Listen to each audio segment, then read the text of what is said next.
नमस्कार, मी शिवांगी शर्मा आणि आपण पाहत आहात तळोदा वृत्तांकन न्यूज।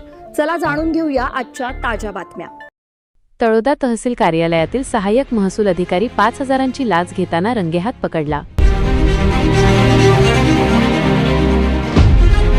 दीपक गोसावी यांच्यासह तळोदा वृत्तांकन न्यूज नेटवर्क तळोदा।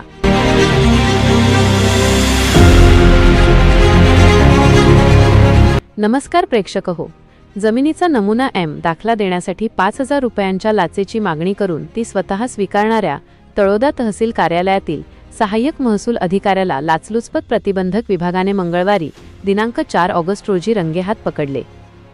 रवींद्र निंबा कानडे, वय 51, वर्ग 3 असे लाचखोर अधिकाऱ्याचे नाव आहे। या धडक कारवाईमुळे महसूल वर्तुळात तीव्र खळबळ उडाली आहे। तक्रारदाराने गेल्या वर्षी 1 एकर जमीन खरेदी केली असून ती त्यांच्या पत्नीच्या नावे नोटरी करून घेतली होती। सदर जमिनीचा नमुना दाखला मिळण्यासाठी त्यांनी तळोदा तहसील कार्यालयात अर्ज दाखल केला होता। हा दाखला मिळवून देणे व पुढील कार्यवाहीसाठी प्रकरणाची नोंद पुढे पाठवण्यासाठी सहाय्यक महसूल अधिकारी रवींद्र कानडे यांनी तक्रारदाराकडे 5,000 रुपयांच्या लाचेची मागणी केली होती। तक्रारदाराची लाच देण्याची अजिबात इच्छा नसल्याने त्यांनी लागलीच लाचलुचपत प्रतिबंधक विभाग नंदुरबार कार्यालयाकडे 3 ऑगस्ट 2026 रोजी तक्रार नोंदवली। तक्रारीच्या आधारे एसीबीच्या पथकाने 3 ऑगस्ट रोजी तहसील कार्यालयात पडताळणी केली असता अधिकारी कानडे यांनी 5,000 रुपये लाच मागितल्याचे निष्पन्न झाले। त्यानंतर आज 4 ऑगस्ट 2026 रोजी सकाळी 11:30 सुमारास तळोदा तहसील कार्यालयाबाहेरील चहाच्या दुकानाजवळ सापळा रचण्यात आला।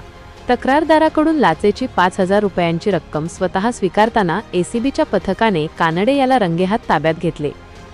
ही धडक कारवाई नाशिक परिक्षेत्राचे पोलीस अधीक्षक भारत तांगडे, अपर पोलीस अधीक्षक प्रदीप मेराळे व कविता फडतरे यांच्या मार्गदर्शनाखाली पार पडली। या कारवाईत लाचलुचपत प्रतिबंध विभागाचे नंदुरबारचे अधिकारी संदीप पाटील, पोलीस उपअधीक्षक प्रशांत भरत यांच्यासह सापळा पथकातील सहाय्यक पोलीस निरीक्षक विलास पाटील, पोलीस हवालदार देवराम गावित, विजय ठाकरे, जितेंद्र महाले, पोलीस नाईक हेमंतकुमार महाले व सुभाष पावरा यांचा समावेश होता। सध्या संशयित रवींद्र कानडे याला ताब्यात घेण्यात आले असून तळोदा पोलीस ठाण्यात भ्रष्टाचार प्रतिबंधक कायदा 1988च्या कलम 7 अन्वये गुन्हा दाखल करण्याची प्रक्रिया सुरू आहे। आजसाठी इतकेच। अशाच ताज्या आणि महत्त्वाच्या बातम्या पाहण्यासाठी आमच्या चॅनलला सबस्क्राइब करा। धन्यवाद।